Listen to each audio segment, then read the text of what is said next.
अस्सलाम वालेकुम दोस्तों, डॉक्टर साजिद कैसरानी आपकी खिदमत में हाज़िर हूँ। आज का मेरा टॉपिक है पैनाडोल टेबलेट। तो पैनाडोल टेबलेट जो है इसके बारे में आज मैं आपसे डिस्कस करूँगा। जो दोस्त नए हैं चैनल को सब्सक्राइब कर लें और बेल आइकॉन प्रेस कर लें। तो दोस्तों पैनाडोल जो है इसके अंदर पैरासीटामोल है जो कि एंटीपायरेटिक इफ़ेक्ट है इसका और एनाल्जेसिक इफ़ेक्ट है, यानी बुखार को भी कम करता है और अगर दर्द वगैरह हो जिस्म में तो उसको भी ये कम करता है। ये 500 मिलीग्राम की टेबलेट अवेलेबल है। इसकी जो डोज़ है वो 1 से 2 गोलियां आप हर 6 घंटे के बाद आप ले सकते हैं।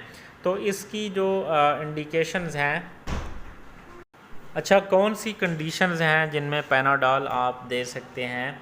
तो पैनाडोल जो है वो माइल्ड टू मॉडरेट पेन हो, जब यानी हल्का से थोड़ा ज़्यादा जो पेन हो, दर्द हो या बुखार हो, तो उसके लिए आप इसको इस्तेमाल कर सकते हैं।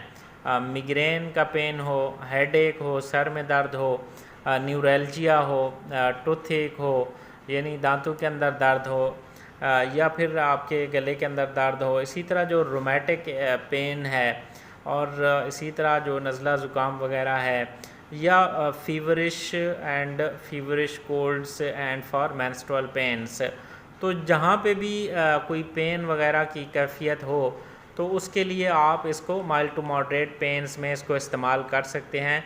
अगर इससे आपको अफाका मिल जाए तो ये एक अच्छी दवाई है, पैरासीटामोल है इसके अंदर, जो कि इसके साइड इफ़ेक्ट्स नहीं हैं, आपकी बॉडी को नुकसान नहीं होगा, आपको इसका कोई नुकसान नहीं होगा और लॉन्ग टर्म भी आप इसको इस्तेमाल कर सकते हैं। दूसरी जो दवाइयाँ हैं उनके साइड इफ़ेक्ट्स होते हैं पेन किलर्स के, लेकिन इसका कोई साइड इफ़ेक्ट नहीं है। तो ये एक बहुत सेफ़ ड्रग है। शुक्रिया।